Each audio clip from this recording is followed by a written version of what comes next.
What's up? Nothing. So I started trying to play video games again, Nice.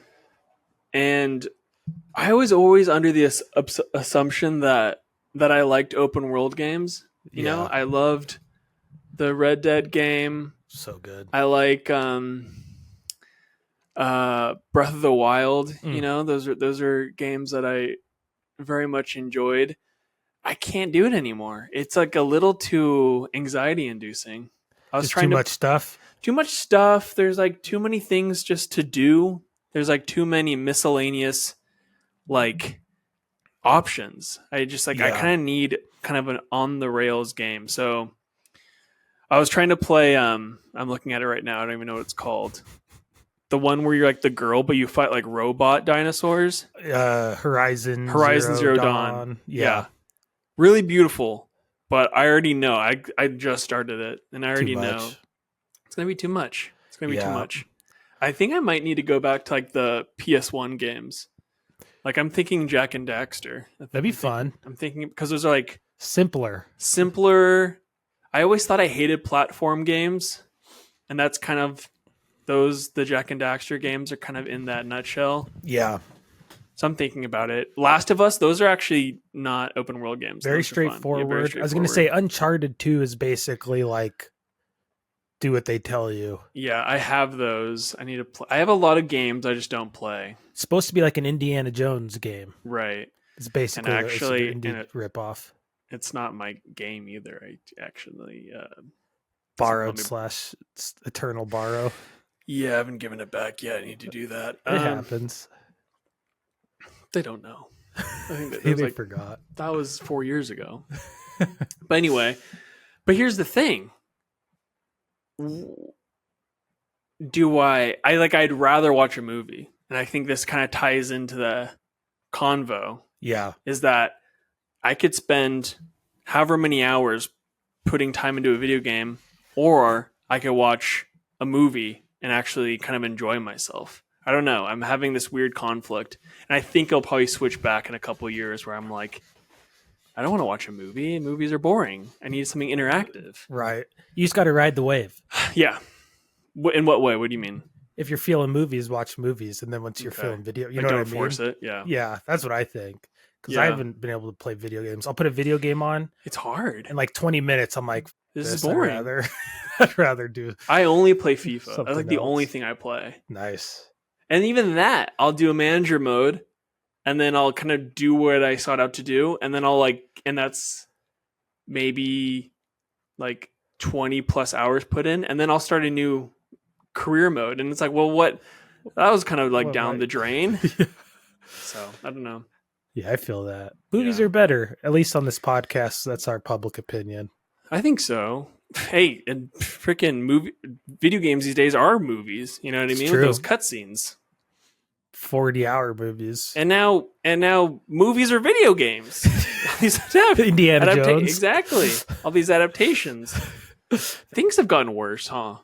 Like In just like world? Entertainment. Well, yeah, like everything. Yeah. But just like thinking about it now, everything's just not as good as it was. No. I don't know. And it's not nostalgia bias. It's not just that we're old.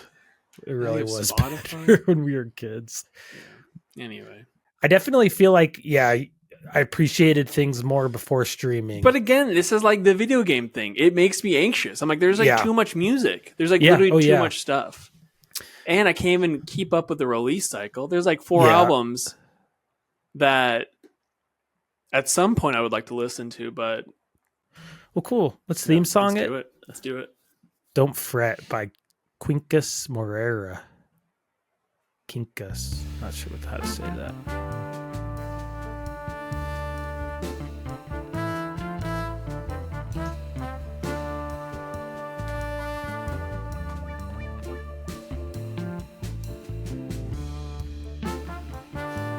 Log it. Last 4 plus. Number 4. We're back from vacation. If you saw our Instagram post, I was in New York. Ian was somewhere with snow skiing. I think it was Canada, if I remember. Yeah, Canada. Looking good on the slopes. Looking stylish.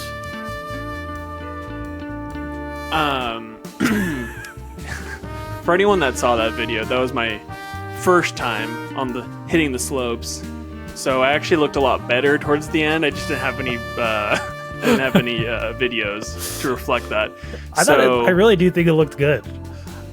I think I told you this, but it was one of those things where like I was getting taught how to ski, and my friend was like, "You're looking great! Like that's awesome! You're doing it! Blah blah blah."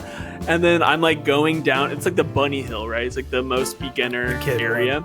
Yeah. And I'm going down it, and I'm like, "Dang, I feel good! Like this feels good." And then Alex shows me the video, and I look like stiff as a board, like it's just so unelegant, just so bad. But what are you gonna do? You know?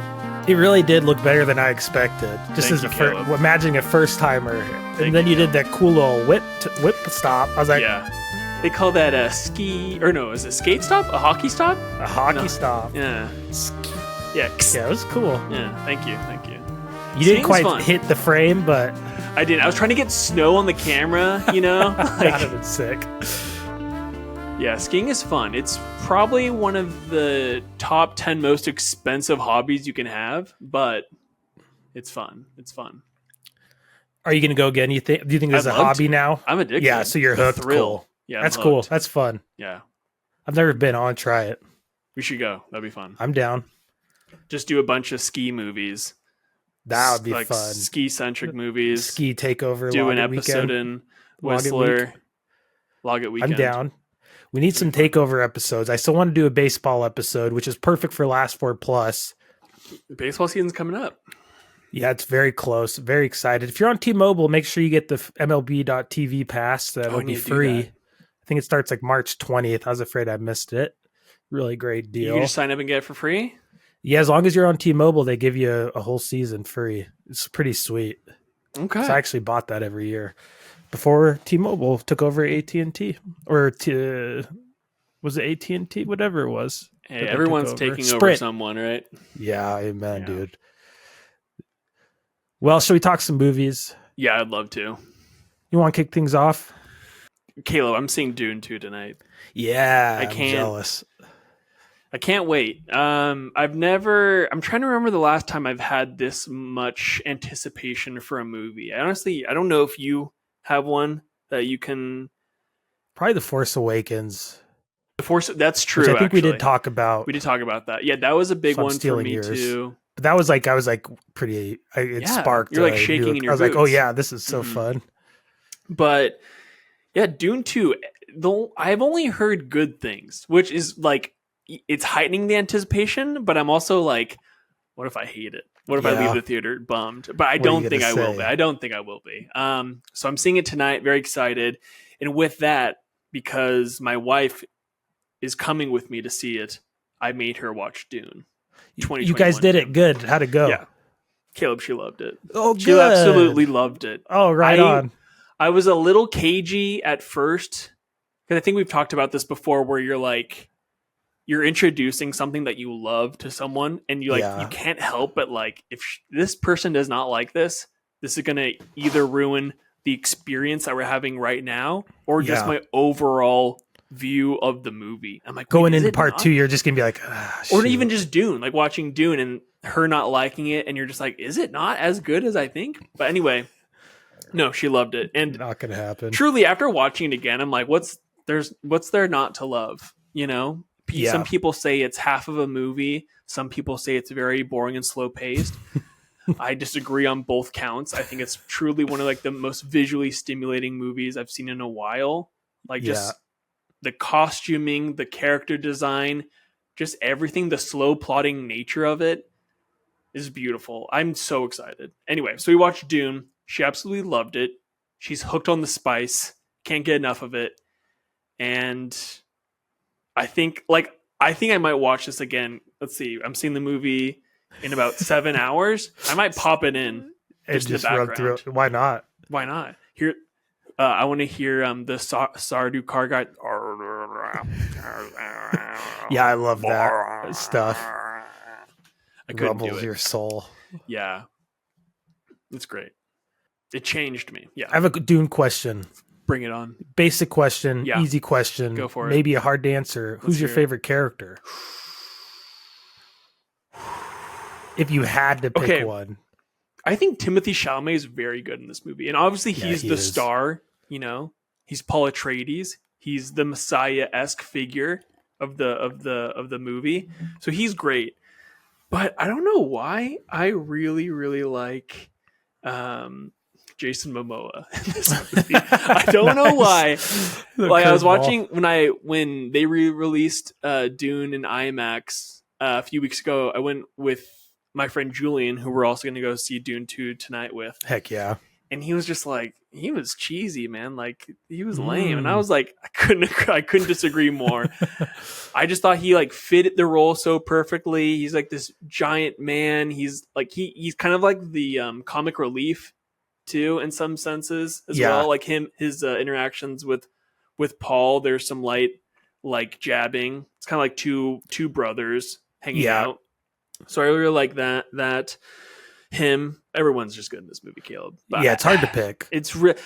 I'm excited to see Rebecca Ferguson's character, Lady Jessica, Paul's mother. I think she'll have more of a role. I haven't read the book, so I actually have no idea what's in store. You know, people keep saying like it's like Empire Strikes Back, and I know that story, so I feel like I'll have a curious sense of now. Yeah. And then obviously Zendaya. So, yeah, I don't know. That's fun. Yeah, it is going to be fun.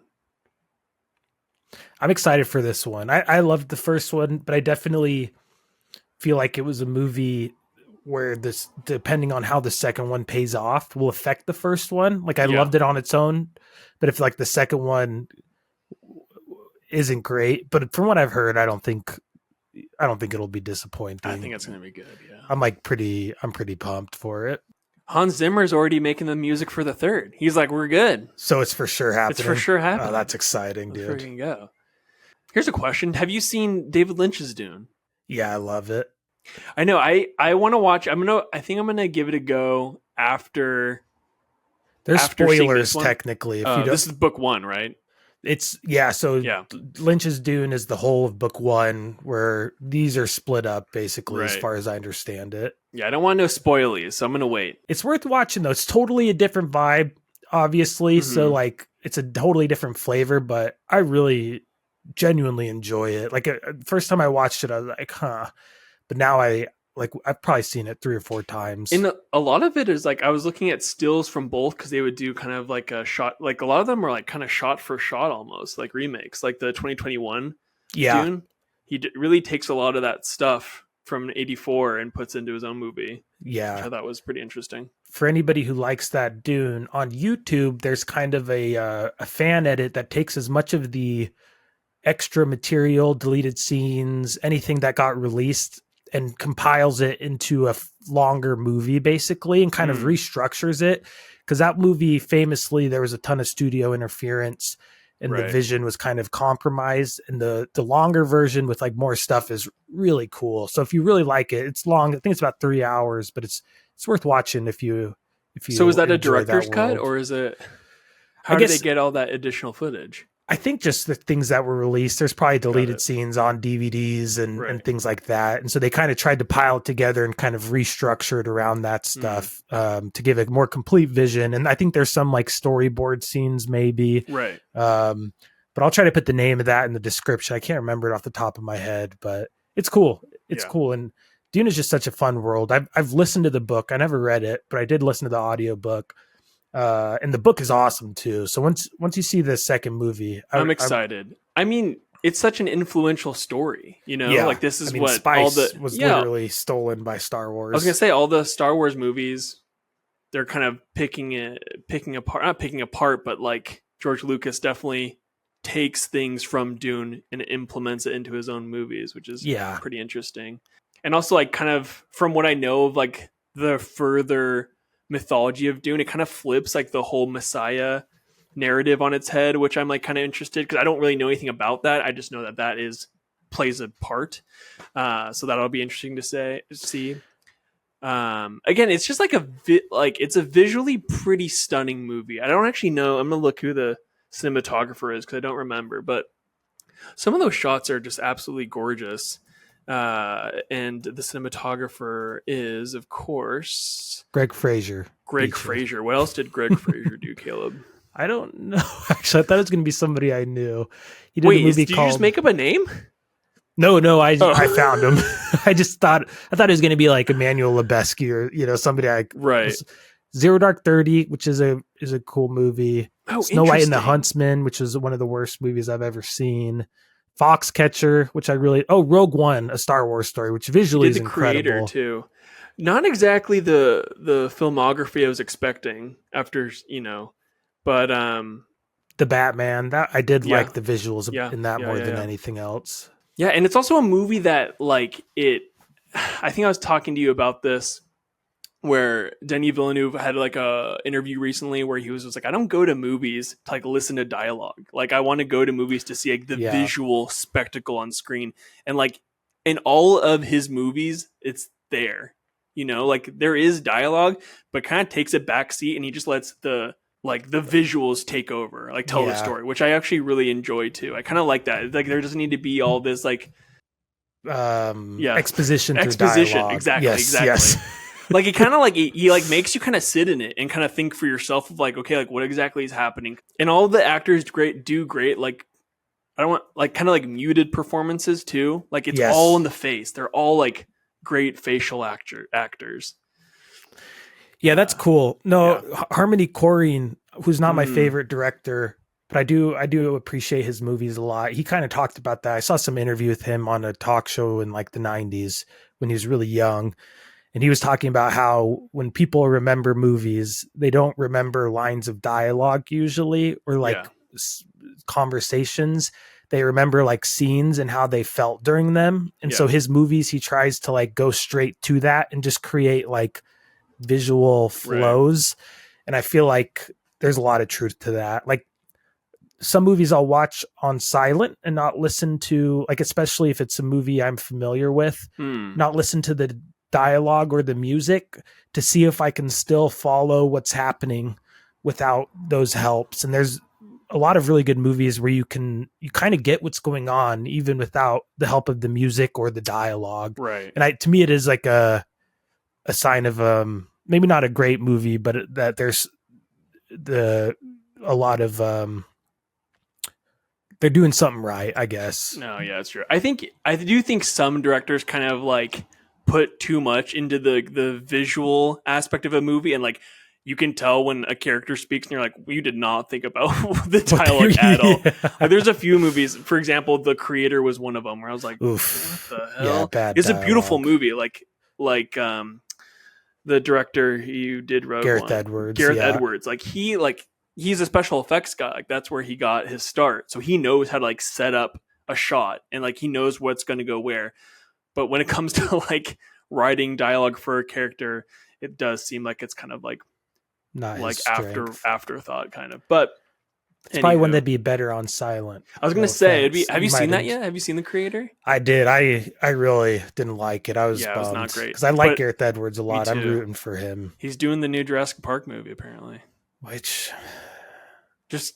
he can do the dinosaurs well. Maybe if somebody else writes it, I was going to say, directs visuals and stuff, I would get Aaron Sorkin to write the script. Everyone's just talking the entire time, walking and talking with dinosaurs. Oh my gosh, that's awesome. But yeah, look, man, we're gonna need to see Dune 2 together. We're gonna have to. We're actually, Down. You know what we should do? We should do a Dune commentary. That'd be fun. I'm down. We should do. I feel like it'd be fun to do the Lynch one with you when you watch it the first time, that might be more fun. And then a little bit more campy. Maybe less chance it gets taken down, or like we run into copyright. Yeah, exactly. Which I could figure that out though. Caleb, tell me what you've been watching. Yeah, I'll start with the quick, easy one. I watched a newish movie. I was very excited when it went on streaming. I've been waiting for it. Aquaman and the Lost Kingdom, last of a dying franchise and universe. It's the last one, right? Yeah. It was everything you'd expect. It was just a ton of CGI. It was a lot of weird big monsters, a lot of things exploding. Jason Momoa, I think Jason Momoa something is broken in his brain. Is Because he he's like, yeah, go ahead. oh, he's just hit this like new thing where he's always been like the cool guy who's like, whatever. I don't give an F. He is a cool guy. He is cool. I like him. I love But he's him. like gone next level. He's like going into like crazy guy actor stage in a good way. Like Goofy? I don't know if you've. Oh yeah, but like okay. But like I don't know the best way to describe it, but like if you saw Fast X, his villain, it's like a Bowie-esque character. Right. He's just like flamboyant. I've heard. He's like over the top, and I loved it. If you're going to do a movie like Fast X, go for it. Yeah. This movie had the same energy though. But he's also the main character. He's Aquaman. So it's all.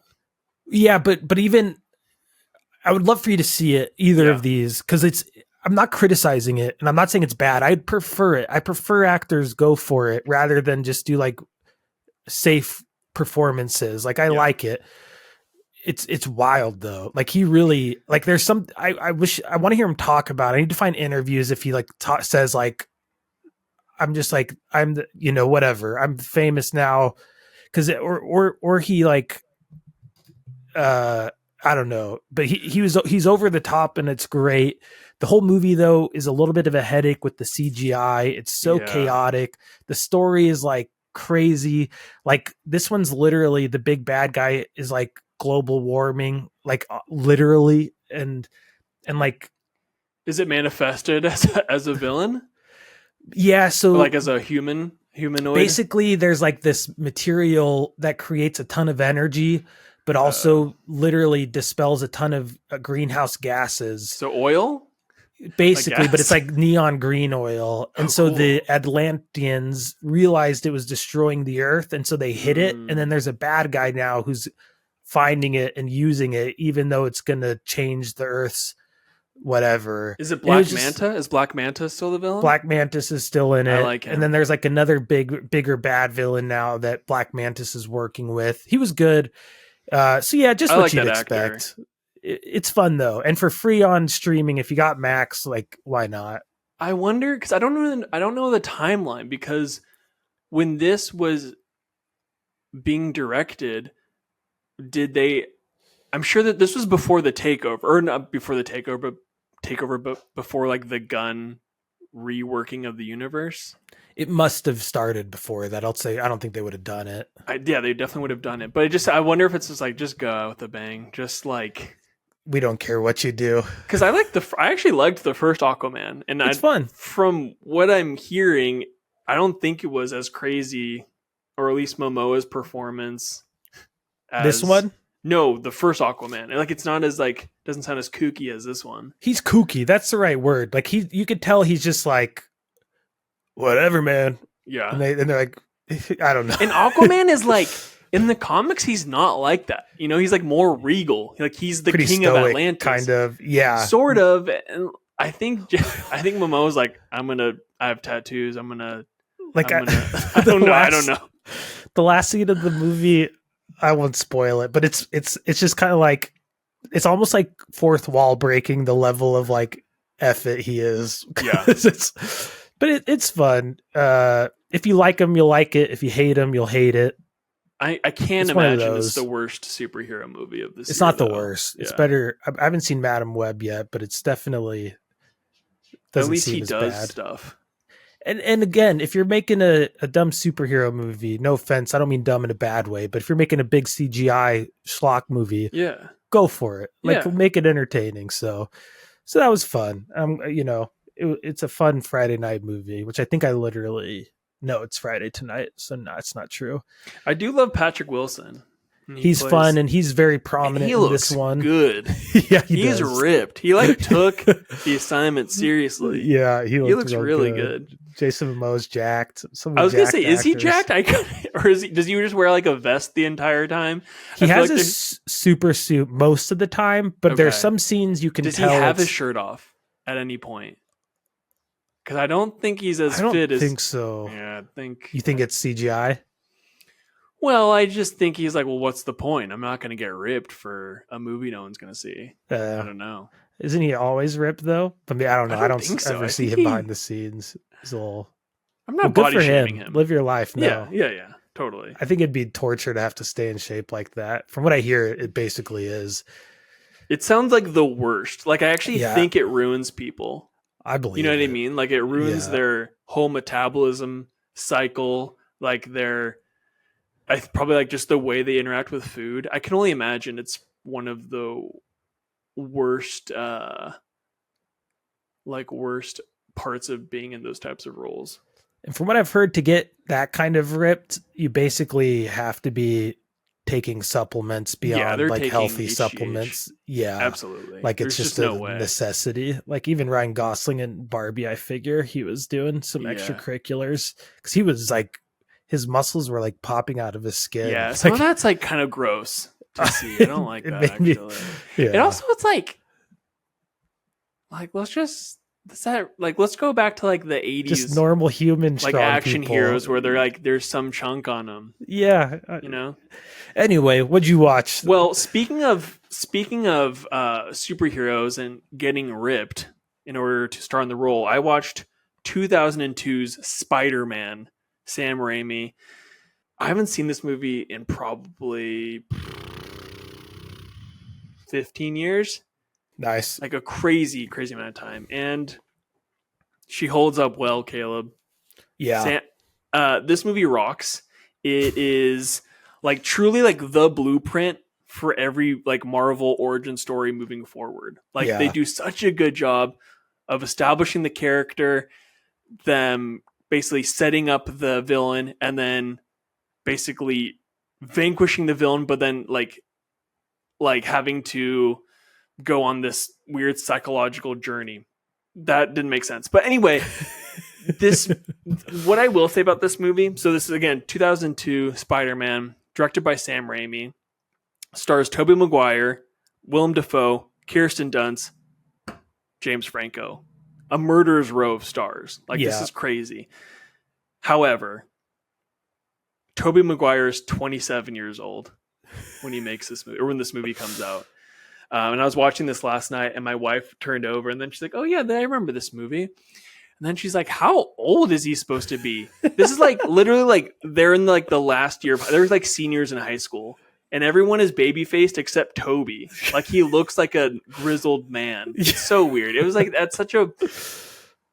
I think he actually does really well. He probably plays the best Peter Parker of all the interpretations of Spider-Man, but he just looks too old. Like I'm kind of bummed that they didn't just set it like as he's been Spider-Man for like 10 plus years and now we're just going with the story because everyone knows how Spider-Man got his powers, right? Yeah. So, but anyway, but maybe not as much in 2002. Maybe you're right. This movie's brutal. I kind of forgot how violent this movie is, and this is a Sam Raimi movie who did all the who did the Evil Dead movies. Army of Darkness. So like, I guess you kind of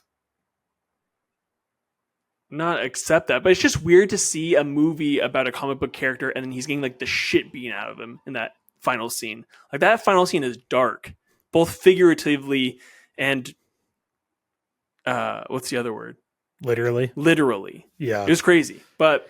And Willem Dafoe's end is always like, he's perfect. Oof. And he's like one of the best. Like he's like, not only does he look like a goblin, like he like, he looks the part. It's kind of crazy. Actually, another thing that did not look good was the Green Goblin costume. That is probably like the worst. And that just feels like peaked like early 2000s. I was going to say of like weird, like new metal. They haven't quite figured out the superhero look, which I don't love they've landed on now. I like the Spider-Man outfit. I think that one looks cool. But yes. But I guess I mean the like armor suit. I feel like that's just like a. Well, it's so funny because I think it's like the mask. The mask is what kills me. Like in the comics, it's like literally a rubber suit with a goblin mask. But when the Green Goblin returns in like the final Tom Holland movie, they just ditched the mask. They're like, the mask is broken. Don't wear the mask. Like everyone hates the mask. So they ended up figuring that out. And his face is so good. Yeah, like he literally looks like the mask. Yeah. Like in his facial expressions, he plays like the two-sided coin of being like Harry Osborn and the Green Goblin. Like there's that scene where he's like talking to himself in the mirror. He's so good. James Franco plays the whiny, bratty, trust fund kid, which is great. That feels like it fits well with Good his casting. Yeah. Yeah. But yeah, it's probably like the best origin story superhero movie of the bunch. Like it just nails it. It's kind of crazy too. Like it's crazy how there like wasn't really much to go off of. You had like the X-Men movie in 2000, and then you had like the Keaton Batman movies. So like those, I'm sure it kind of helped kind of lay the pipeline to this. But it just feels like so forward thinking, and it's cool too because like with the X-Men movie, they really like stepped away from the comic book origins. Like that's why they're all in black leather and it looks horrible. And then in this, they're like, no, let's lean into it. It's a colorful movie, and it's super colorful. It's beautiful. Yeah, and then Tobey Maguire plays like the perfect sad sack Peter Parker. Like he's like just down in the dumps constantly, and they keep that up in like the second and third movie. Yeah, but you can't help but feel like just like shit out of luck kid. It sucks. And when I say kid, I mean 27-year-old. But and again, it's so crazy because this came out when we were 10. Like you and me. And I just can't imagine, again, like watching this movie, I was like, this is extremely like scary and violent. Like, I don't know. Like maybe I'm just like too much of a snowflake now. But I don't know. I just like, I'm like, I can't get over, like there's the scene when the bomb blows up in his face and you kind of get the slow reaction of his like mask getting ripped apart. Crazy. And then you see, a lot of violence, but hey, who cares? Great movie. Great movie. And to smoothly segue into my next movie, Sam Raimi and Danny Elfman. Danny Elfman, wonderful soundtrack in that movie. Huge staying power. They worked on another little movie together called A Simple Plan with Bill Paxton, Billy Bob Thornton. I watched that movie. I didn't know it was a Sam Raimi movie. I'm looking at the poster right now. It does not look like a Sam Raimi movie.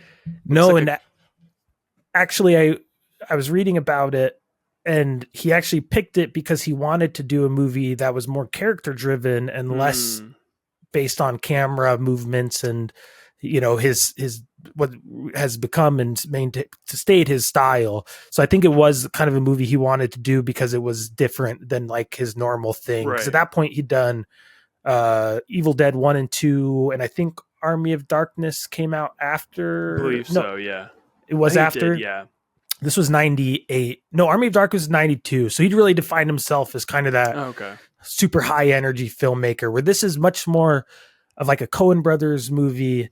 It's kind of like, in my mind, like Fargo mixed with No Country for Old Men, because they find a big suitcase of money, and which was very similar. And then the movie is basically them. The simple plan is how they're going to keep the money, because they're trying to keep it a secret, and to keep it a secret, they have to keep doing things to like that push their moral boundaries to keep it a secret, like murdering somebody, literally. Not so simple. Yeah. And it just spirals. And so it's like a lot about what people will do to get out of poverty and to like, you know, how far you'll go when it's like one more step before you think you're in the clear. But there were some really interesting things I learned about this movie I wanted to share. This was originally purchased by Mike Nichols. Oh, Michael Nichols did The Graduate. The Birdcage, which is a hilarious movie. But he ended up stepping down on this because he couldn't get enough funding, I think. And then Ben Stiller was actually attached to it. So Ben Stiller actually worked on the script for about 9 months when he was in plans to direct it with Scott Smith. Oh, wow. And like Scott Smith actually credited Ben Stiller with teaching him a bunch about screenwriting. So cool that Ben Stiller worked on this. I was going to say, I keep forgetting how multi-talented he is. He's he's a cool guy and like kind of a sneaky, great director, like, and great writer. But have you ever seen Extras, the Ricky Gervais show? Some of it. There's basically the premise of the show is Ricky Gervais is like an extra actor, so he like goes on different lots, and he's like every episode has a different famous person. And one of the episodes, Ben Stiller is directing this like kind of like genocidal, like Eastern European movie. And he's just a complete asshole to everyone on set. He's like really like one of the funniest things ever. I love that. He's great.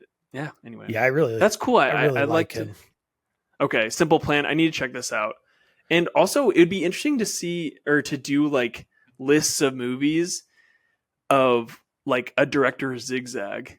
You know what I mean? Because you look at Sam Raimi's filmography and it all kind of seems like the same genre. And then you have like a Simple Plan, like kind of out of nowhere. That'd be fun. That'd be kind of breaking their mold. Yeah, movies. A little bit. That'd be a really fun episode. This would definitely be a good one. So, one other interesting thing about this, Nicolas Cage was set to star at one point, which would have been really good. Bill Paxton was good, but it's one of those, that'd be a fun movie to watch. Overall, him and Billy Bob Thornton going at it, that might be pretty fun. Two very unique, cool guys.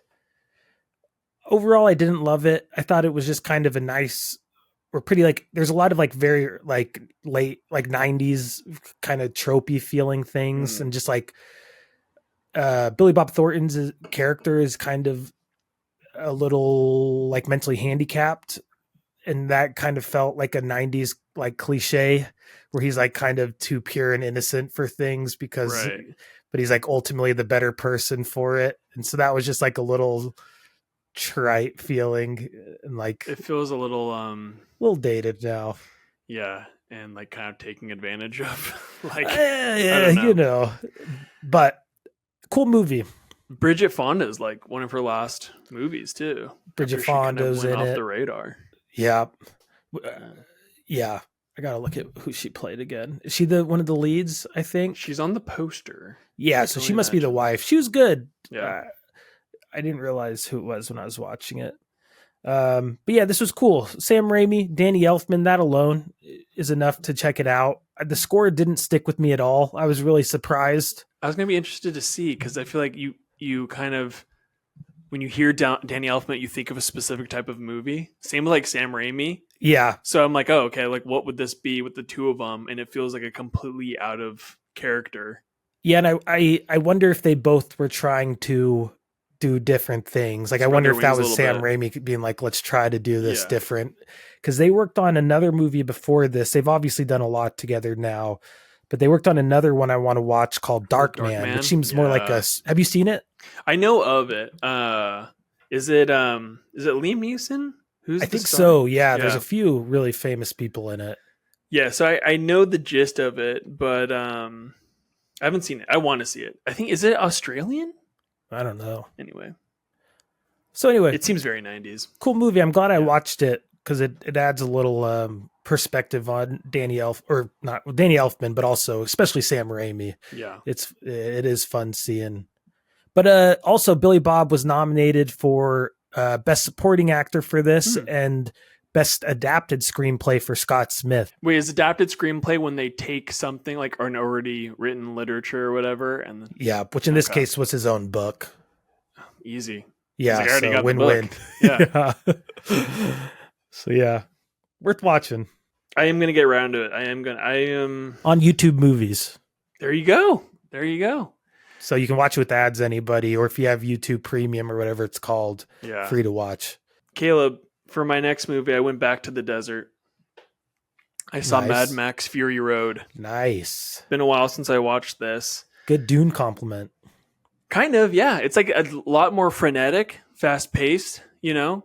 Are you familiar with the Mad Max movies? Have you seen the majority of them? Yes, for sure. Fury Road. I've seen the older ones, but I don't remember them super well. I think I enjoyed this movie immensely because you do not need to know.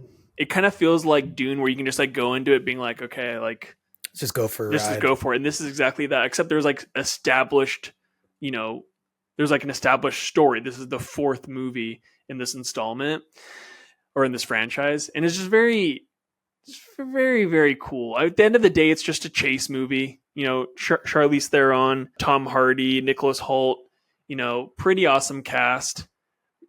Not that much dialogue. It's all in like the landscape and the scope of the movie.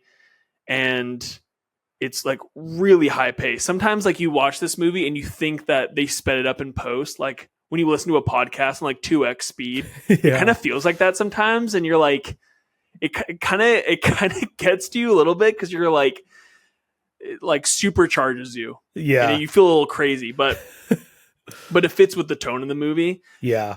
It's interesting because it's like Mad Max Fury Road.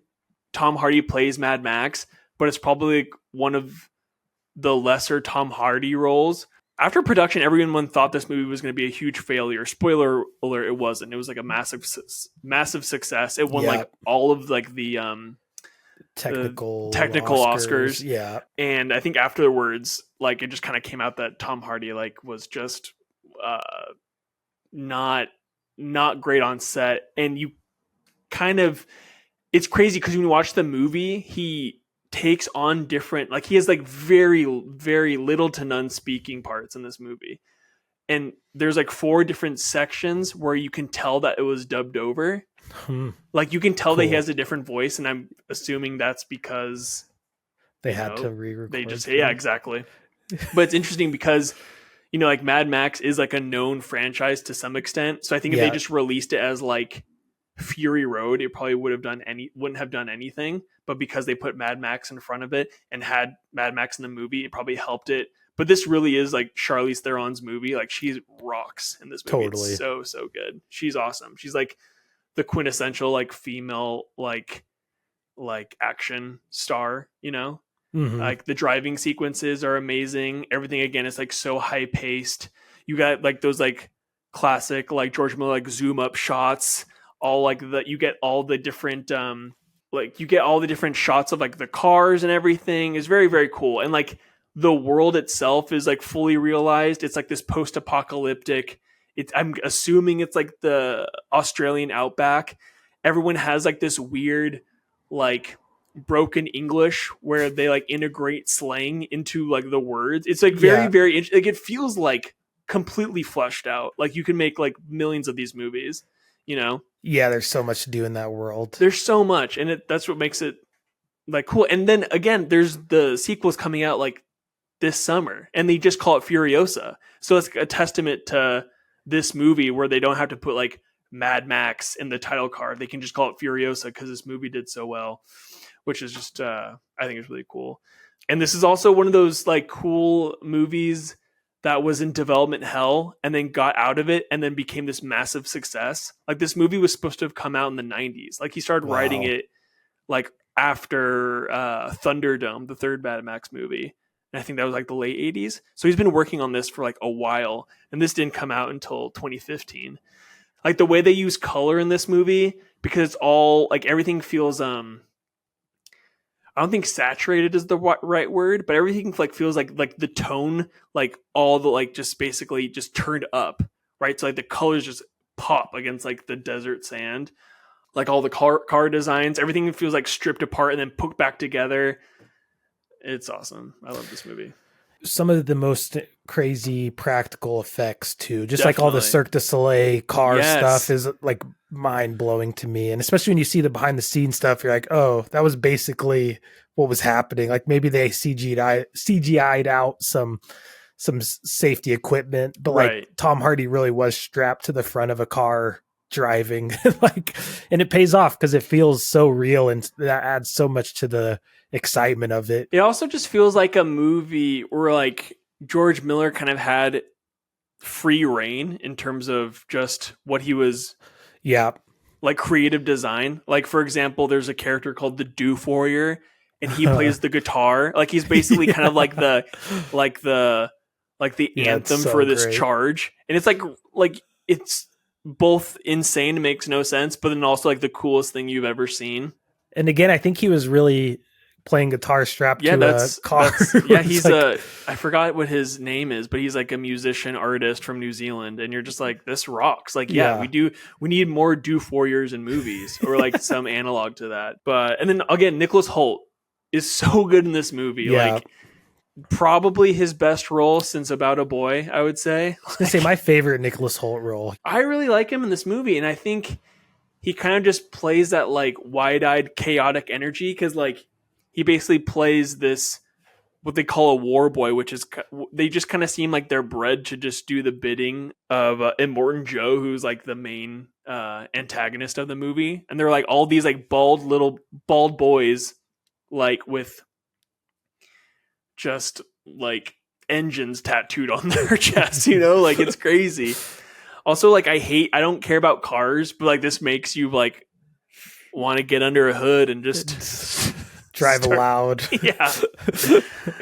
But yeah. Again, I actually like Tom Hardy a lot. I think he's a truly I think he's a great actor.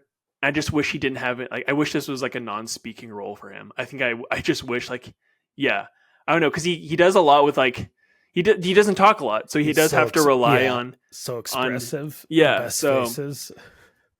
I would like to see him in another Mad Max movie. I think he'd be interesting, but yeah. Well, next I'm going to do a film from 1977. This is one I watched to try to expand. Get the stats up. Yeah, and just I heard somebody talking about John Cassavetes, and I realized I'd never seen a John Cassavetes movie that he directed. Yeah. I've seen him in things. Yeah. And so I just kind of picked one. Max has a lot of his films, and I plan on watching more because I loved this movie. I really loved it. Opening night, starring Gina Rowlands, and a bunch of other people, including John Cassavetes, Ben Gazzara, Joan Blondell, Paul Stewart. But this is a really interesting, cool, weird movie. It's about an actress who's kind of aging into an older actress, and she's kind of the role she's in is called The Second Woman, and it's kind of about her. It's about the play is about a character aging, and she is having trouble relating to the character, and kind of in a way where it accepting seems like her role in this. Yes, a little bit of denial, a little bit of she doesn't want to be considered an old actress. At one point, she's like, if I'm good in this role, I'm going to be typecasted as an old actress, and that scares me, But the cool, fun, very like curveball to this is the very beginning of the movie. She's very famous. She's a film actress, and people are swarming her when she comes out of a play she's doing at the very beginning of the film before the main Second Woman play. And a young girl is chasing her car, trying to get her attention and trying to get an autograph or something. And she ends up getting hit by another car and dying. And then throughout this movie, while she's struggling with this role and maybe this new phase of life, this character who died, this fan of hers who died and kind of looks like her, but way younger, she's 17, haunts her. So she'll literally see this apparition of this girl. And so you have this like flirting and these like wisps of a horror movie coming through, a movie that's really kind of like a character study about an actress struggling to accept this like new phase of life. Yeah. But then it's like enhanced by this like, and so this trauma. Yeah, it's a really cool movie. Like at times you're like, oh, this is going to become a full-blown horror movie. And it never quite does. But that's part of the awesome, why it was so fun to watch, because you're really not sure what it's going to be while you're watching it. And there's this feeling like she's kind of like on the edge. She's chain smoking the whole movie. It made my lungs hurt watching her chain smoke. She's drinking a lot. And like every conversation never really is resolved. Like she's constantly ending conversations, or other people are, before you get a resolution. And so you're going into each scene hoping there's going to be some sort of like page turned on her character, and you never quite get it. And then the movie, I don't want to spoil the ending, but the movie kind of ends that way too, where you get a resolution, but you still feel like you didn't quite get an answer to her character's problem. And it's just really cool. Unresolved. It just makes it even more unsettling. Like the audience kind of. And you're just left with this feeling that she never quite got the answer she was looking for, which is fun because every scene feels that way. Like there's one scene where they go into a seance and they turned the lights off, and I was like, all right, here we go. This is going to be awesome. And then immediately she turns the lights back on, is like, I don't want to do this. Like, this isn't right. It was all me. I'm faking it. Like, I'm leaving. And every scene almost feels that way, which it was really good. I really loved it. I want to watch more John Cassavetes movies. I really loved how it was shot too. It kind of reminded me of Rosemary's Baby, where it's this woman who's kind of going through something and isn't quite sure if she's going crazy or if she's just actually being messed with, like kind of in this way, The Haunting.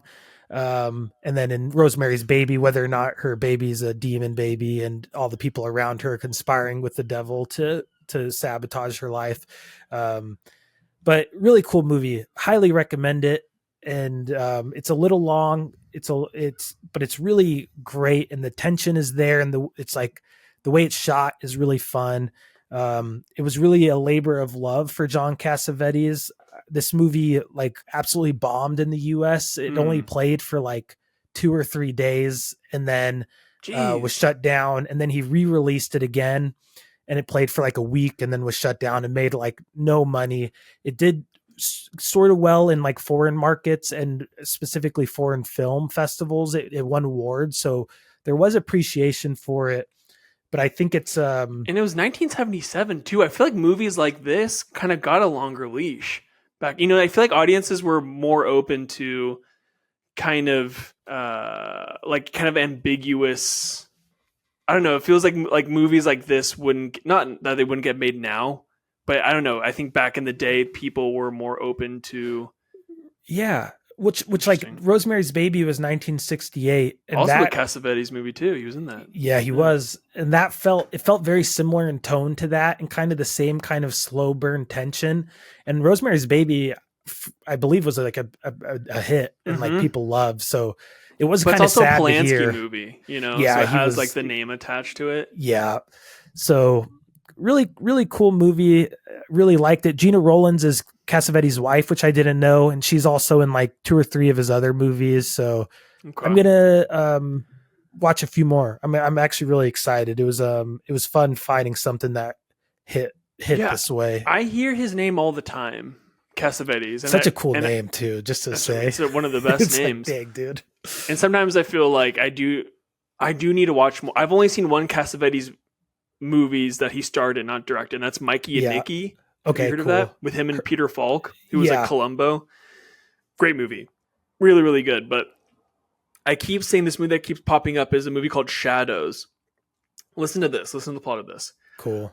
The relationship between Lila, a light-skinned black woman, and Tony, a white man, is put in jeopardy when Tony meets Lila's darker-skinned jazz brother, Hugh, and discovers that her racial heritage is not what he thought it was.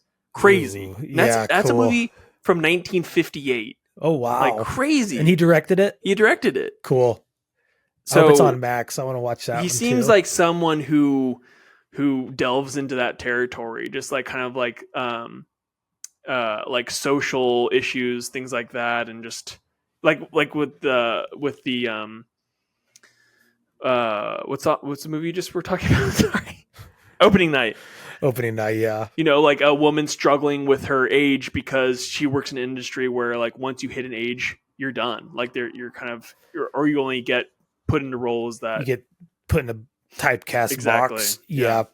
Which I always love those movies of people trying to like reconcile new phases of life, and so in that way I liked it. But I love that it added this like other like dimension, almost mystical. Yeah. Yeah, it is like a borderline horror movie. I don't know if I would put it fully in that category, but I loved the hints of it. Again, kind of like Rosemary's Baby, where if the ending of Rosemary's Baby is different, it's not a horror movie. It's just like a character study of a lady struggling with like pregnancy and having mental health. You know what I mean? Yeah, definitely. Like the ending really seals the deal that this is a scary horror movie. And kind of the same with this, where it could have, if there was a stronger ending that hit more on the ghost, could have been a totally different movie throughout.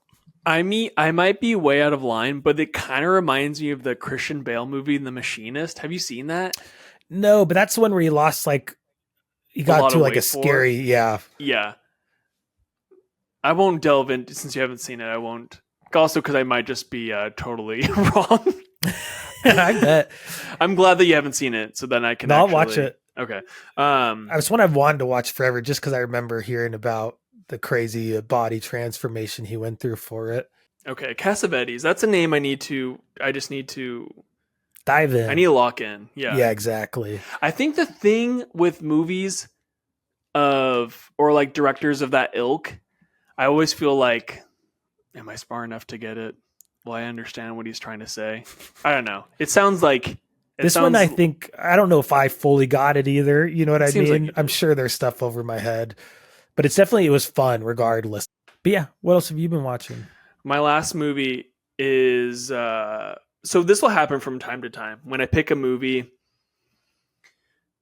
it'll keep popping up and I'm like, okay, I have to get around to this at some point. Like I do need to watch this movie because it keeps popping up on my watch list. And usually it's a movie that I'm not exactly excited for, and this is one of those movies, but boy, was I happy to have seen it. And this is a movie from 2022, and it's called I Love My Dad. And it's directed by James Morosini. He directed, wrote, and he starred in this movie. It also stars Patton Oswalt, Claudia Sulewski, Rachel Dratch, Lil Ray Howery. And love him. It's a great little indie movie. Essentially, the plot is Patton Oswalt plays a kind of absentee father figure. Okay. His son, played by James Morosini, completely cuts him out, wants nothing to do with him. And the only way that Chuck, this is Patton Oswalt's character, the father, can get back in touch with him is basically catfishing him. So he catfishes his own son. He steals the identity of this girl that he meets at a diner. And he just creates a profile and starts talking to his son. And from there, the son and this fake girl, essentially his dad, start to kindle this relationship. And, you know, it's both very endearing, like so sweet, and then some of the most like cringiest moments I've ever watched on film. It's really, really good. Patton Oswalt as the dad is like fantastic. He just plays losers so well, you know. And this kid, James Morosini, this is the second movie he directed. Fantastic. He's an amazing actor. I loved him. He has a very interesting face. I think it'll get him far in Hollywood. Yeah. So they only interact through like essentially is like a Facebook type social media account. So when Franklin, this is the kid, is talking to this girl, her name's Becca, the way they shoot it is that when he's like on his phone, he's actually interacting with an actor, right? So they're actually having a conversation. And the actress, Claudia Sulewski, anyway, she does like a really good job of like, how do I say this? Like talking as though like a dad is talking. It's like this weird like Inception type thing where it's like, the dad is trying to pretend that he's a teenage girl, and then the girl this actress has to she's wearing a bodysuit. Yeah, it's really good. It's very, very entertaining. The ending is actually like captivating and very sweet, but it's like a really nice tight 90 minutes. And it just shows what fathers will do to get you back in their lives, you know? Like, yeah. It's pretty sweet. I really enjoyed this movie.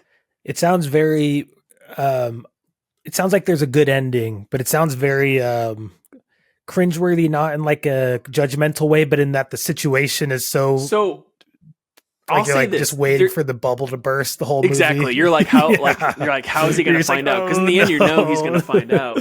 Yeah.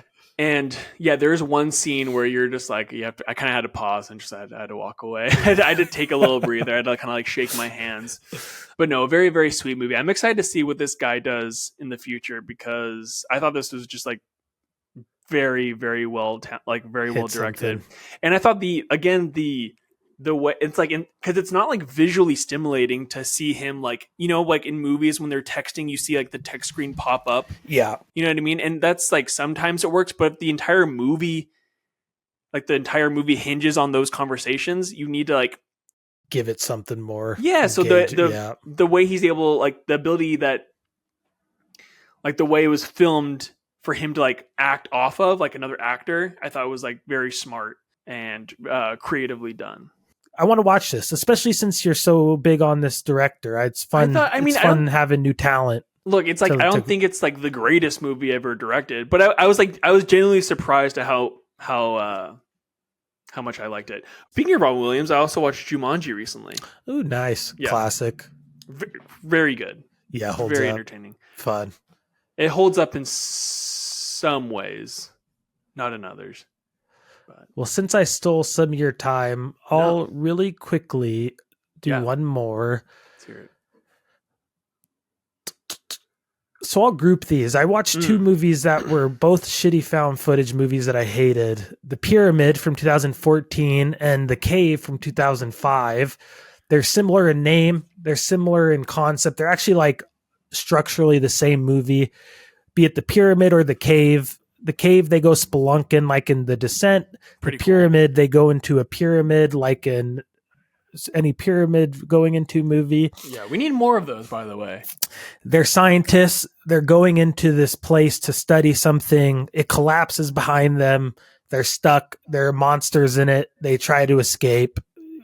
That's it. Both of them are horrible. The Cave was worse. Found footage movies are like a trap to me. I always think they sound I'm like, how can this go wrong? They're going into a pyramid. Like, they had their heyday. Sick. Yeah, they really were everywhere.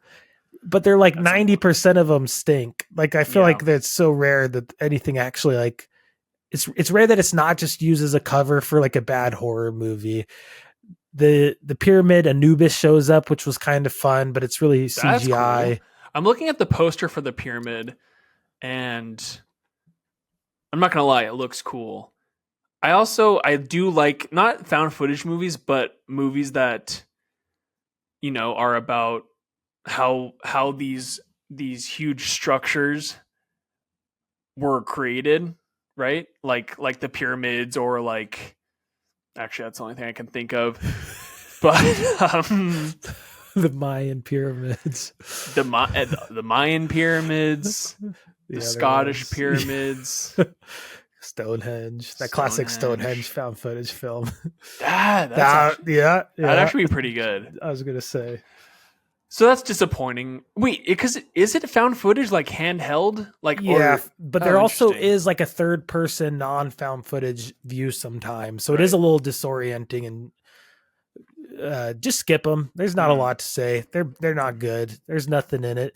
In-betweeners, the British. Yeah, I just saw he's. Yeah, I was gonna say that he's not really a funny part at all. So it's just kind of generic. Real quick, Caleb, favorite found footage movie? I'd have to think of more, but either like Blair Witch, I still just love so much, but also Chronicle could be on that list, even though I despise Max Landis now. Chronicle is a Seattle movie. Solid movie. Like, I haven't watched in a long time, so maybe it wouldn't be as good now, but I really loved it for when it came out and on rewatches. How are you feeling about Cloverfield? I tried to rewatch it, still makes me sick, literally, just because of how shaky it is. It just like makes me actually like motion sick. Not because what's his face is in it. TJ Miller? Yeah. Do you like him?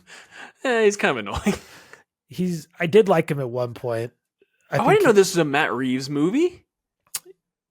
Cloverfield? Yeah. Yeah, he directed it? Apparently. Yeah, I was going to say, J.J. Abrams gets all the credit for Cloverfield, but I thought he was just like the idea guy for it.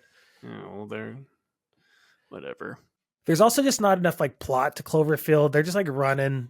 He's like, I got to go back and get her. And then that's the whole movie. No, you don't. And it's just like, it does get a little tiring. Well, anything else you wanted to mention? No, not really. Let's see.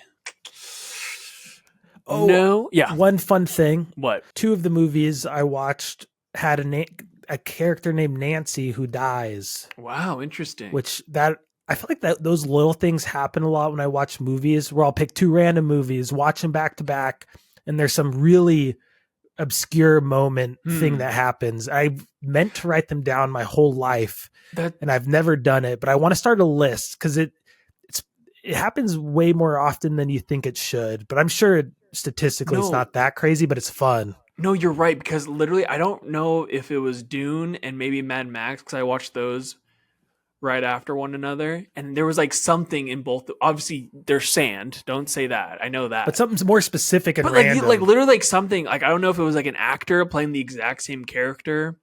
I don't know. I'm trying to Okay, I remember. got to start a list and do these on Okay. like movie synchronicities or something, because sometimes they happen and it's like weird. Like this one was pretty weird.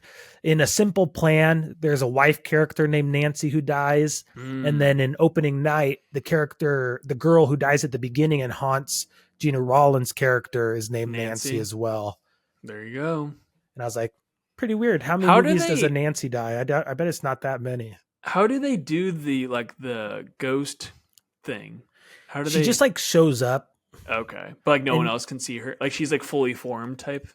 yeah, she's just like as if a Interesting. girl walked in the room, but then they'll break from Gina Rollins' perspective and show the other character's perspective, and there's no one there. Oh, interesting. That's And pretty usually it's shot like the whole movie is shot really interestingly, but usually it's shot in like a reflection or like through a bookshelf cool. where it's kind of obscured, which gives it this really weird, creepy feel that's really fun.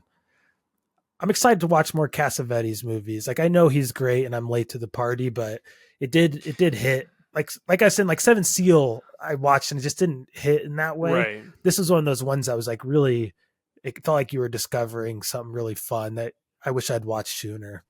I know. I think about that all the time. Like I'm wasting my time watching Doctor Strange when I should be watching some masterpiece. But But I the watched the reality pyramid is, right after, which that's was true. absolute garbage. So it's like, just sprinkle them in. That's what I try to do. Yeah. And then I look at my watch list and I have like 1,600 movies just on that. And I'm like, I'm just never going to get through it. Like, No. so I think it's fine. I think we so. can just. Also, like, I think watching movies is just about the state of mind you're in. You're in. Yeah. So, maybe you wanted to watch a pyramid movie. And I just wanted to watch something dumb, fun, and Yeah. scary. And it wasn't fun or scary. It was just dumb. But I think you just got to ride the wave with movies and what you're feeling. Because I was in the mood for something challenging. Yeah, like that's why I put it on. Because I really want to watch something that, forces me to think and sit. That's not always the mood I'm in.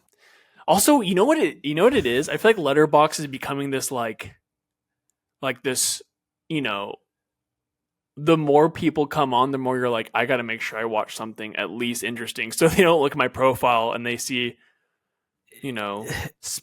Spider-Man 1, 2, and 3. And then, I mean, early on our show, I said Yeah. I wasn't going to try to let it change the way I watch movies. uh-oh. But I can't help it. And in a lot of good ways, like I realized I've watched less foreign films than I would have guessed if you just asked me.